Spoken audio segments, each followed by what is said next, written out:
সাভারের আশুলিয়ায় স্কুল শিক্ষার্থীকে ধর্ষণের অভিযোগে ৩ জনকে গ্রেপ্তার করেছে পুলিশ। শুক্রবার রাতে ইয়ারপুরে অভিযান চালিয়ে তাদের গ্রেপ্তার করা হয়।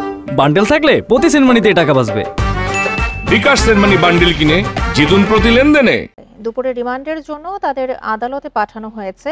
পুলিশ জানায় রাতে আশুলিয়ার ইয়ারপুরে শাহিন সাউন্ড সিস্টেম দোকানের কর্মচারী অভি ওই ছাত্রীকে দোকানে ডেকে নিয়ে যায়। পরে অভি ও তার বন্ধু সমীর মিলে ছাত্রীকে ধর্ষণ করে। এ সময় তাদের সহায়তা করে অভির আরেক বন্ধু শুভ। এ ঘটনায় ভুক্তভোগী ওই শিক্ষার্থী রাতেই থানায় মামলা দায়ের করে। পরে অভিযান চালিয়ে অভিযুক্ত ৩ জনকে গ্রেপ্তার করে পুলিশ।